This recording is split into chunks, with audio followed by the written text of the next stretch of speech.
So, ini macam mana aku telah buat 24x 2425% dari satu trade alpaca short minggu lepas. Dan saya tak entry seorang, member dalam academy pun telah ikut entry juga, and we got some really good profit from this trade. Yeah, so I'm going to break down exactly step by step cara saya dapat setup ini and what exactly I was looking at. So, kalau you guys suka video macam ni, trade breakdown, cuba bagi komen dan like video ini. Kalau banyak orang suka, we're gonna do this every Thursday ya. Thursday trade breakdown. Saya akan breakdown salah satu trade. Tak kisah win or loss. At least I hope you guys boleh belajar sesuatu dari series ini. So let's get into it sebab trade ni menarik. Dia ada gabungan fundamental dan juga technical. Okay, so let's look at the chart. This is when I shared the setup. Sekejap, saya ambil rujukan dari sini. 27 ya. So alpaca short, right? I'm shorting alpaca market price lebih kurang 0.27. Stop loss 0.35, TP 0.07. Okay, April 27. So, this is the actual trade. Ini chart Maxi. I entered this trade on Wix, right? Wix ialah exchanger trading yang saya sedang guna sekarang. Wix and Bybit, link dua-dua saya letak di bawah. So, basically this trade, kenapa saya dapat tangkap trade ni ialah sebab I'm mainly a reversal trader. So, saya nampak alpaca ni dia sedang pump kuat. Dan masa tu 27-28 April ni, kalau tak silap saya, Bitcoin sideways je. Bitcoin was not doing much. So, bila ada outlier yang tiba-tiba pump, when the other altcoins are dead dan Bitcoin tak bergerak, that means something is going on, something fishy. So, automatically saya buka chart, saya tengok, okay, we're currently pumping, kita sedang pump ke mana? Right, where are we heading to? Where is the first roadblock? So, zooming out a bit, kita tengok time frame 4 hour. Okay, we can see there was this swing right here. This was the last swing yang telah membentukkan atau yang memulakan downtrend yang sangat jauh ini. And then dari sini bermulalah uptrend. Okay, so this swing is quite an important resistance level lah. Resistance level. So saya nampak kita dah berjaya swing masuk sini tapi gagal untuk close di atas. Right, kita gagal untuk close di atas. So once I see that happen, I say okay, we are reaching, kita dah sampai ke roadblock pertama.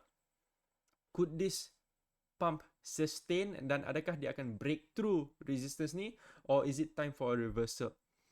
Okay, so first thing saya tengok, saya nak tahu kenapa dia pump. Sebab kalau ada sebab kenapa dia pump, fundamental yang kuat, then ada kemungkinan dia boleh break resistance tu. Tapi bila saya buka news, saya tengok news, so during that time, saya tengok news dekat Twitter dan saya nampak alpaca ni, dia masa tu dia ada delisting. Binance announced delisting, Bybit announced delisting. Maksudnya mereka nak buang alpaca ni. They're getting rid of alpaca from their platform. So isn't that bearish? Kenapa dia pump sedangkan ada news bearish macam ni? Alright. And I saw this tweet, this interesting tweet yang I want to share with you guys. So, how alpaca pumped 10x after Binance delisting. Right, sepatutnya bila delisting, orang nak jual kan? Sebab benda ni dah tak ada access kepada orang ramai. When you're delisted from such a big platform, like Bybit, like Binance, it's a bearish sign. Okay, so full breakdown. Normally, low cap tokens are easy to pump, but hard to exit. Sebab tak ada liquidity, no one to dump on. Okay, so how do whales exit without getting wrecked? Right, sebab let's say contoh ada ramai whale developer, team insider semua yang sedang hold alpaca ni, tapi mereka tak ada cara nak sell sebab tak cukup liquidity. So how can they actually exit before this delisting? Okay, so this is the timeline. Binance announced delisting. Traders pile into shorts, maksudnya orang sedang short. Ramai orang nak short. Open interest meletup sebab dah jadi tak balance, right? So bila ramai orang sedang short, price jadi tak balance, shorters. Terlalu ramai orang short, orang yang short kena bayar orang yang sedang hold long. right, untuk pastikan harga spot dengan harga futures seimbang. That's the funding fee, right? So basically that's funding fee and not open interest. But open interest maksudnya a lot of people are getting into the market. Okay, so this is the perfect setup for whales. Mereka dah hold dari bawah, they're holding long positions at the bottom, right? Aggressively pump spot, trigger liquidations, dan mereka boleh earn 2% funding fee per hour. Sebab macam kita cakap tadi, ramai orang sedang short, harga spot dan futures jadi tak balance, short kena bayar kepada orang yang sedang long. Right? So, here's the real kicker. Binance auto close all positions on delisting. So, whale tak perlu risau pasal exit liquidity. Right? They just push the price high enough, sit back, dan mereka biarkan liquidation, let it do the rest. Right? Let Binance tutupkan position mereka semua. Yeah, so this could be how whales actually earn walaupun ada news yang bearish macam ni. So this is just something interesting yang saya nak share dengan you guys lah. But anyway, the news yang saya nampak was bearish. That means it's delisting. So logically, it should not break the resistance, right? So saya nampak dia dah reject the resistance. Ada candle close, candle close, candle close. Rejected. We have bearish candle. Yeah. Another sign ialah saya nampak on the RSI, if we go out to let's say 2 hours lah. 2 hours RSI pun dah ada divergence. Right? 1 hour. Okay, RSI dah ada divergence dari sini. 1, 2, 3. Okay, ni tak kira lah. But this and this, yes, is a divergence. So usually RSI saya akan tengok kena ada 3 divergence. 3 kali divergence. Right? Barulah saya rasa dia dah exhausted.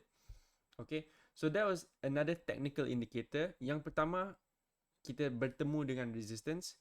Yang kedua, RSI dah ada divergence. Yang ketiga yang saya nampak sini ialah price going up, tapi tengok volume.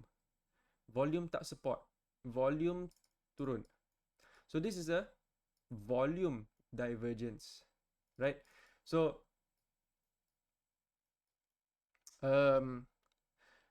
bila price pump atau dump, when price is moving in a certain direction, kita nak tengok volume pun ikut. Right? Volume mesti ikut, barulah kita yakin bahawa this move can be sustained. Right? Cause and effect. Apa ni? Theory apa ni ya? Wyckoff theory apa? Aku dah lupa. Something lah. But basically, cause and effect, effort and result. Right? So, mesti ada volume dan volume mesti ikut price. Kalau ada divergence macam ni, maksudnya volume sedang naik tapi price sedang berkurang. That means orang tak support move ni. Dia tak boleh maintain move ini. So disebabkan oleh itu, fundamental satu, lemah. Right? Bearish fundamentals. Nombor 2, price bertemu dengan resistance. Nombor 3, kita ada 2 jenis divergence. Nombor 1, RSI divergence. Nombor 2, volume divergence. So we already have 4 confluence lining up. Bukan saja technical, tapi tambahan fundamental juga. So disebabkan oleh itu, saya telah ambil keputusan untuk short di sini. Kita tahan floating sikit and eventually we managed to smash this position. Very, very big profit, yeah. Massive profit from this position. So that was how we managed to get this alpaca trade last month. Not last week, last month. 2 minggu lepas lah. April 27. So, just wanted to share with you guys. These are the types of trades yang kita sedang ambil dalam the academy. Right? Kalau you guys nak join and follow along, nak tengok exactly macam mana saya trade. Every trade I enter, exit, TP, stop loss. Tadi pun kena stop loss. Saya bagi tahu. Right? After kita dah 6 trade win streak, akhirnya kena stop loss. Everything saya bagi tahu transparently. So, if you guys want to follow along and trade with the members in the community, tekan link dekat bawah and join the Kaizen Crypto Academy. We use Wix and we use Bybit.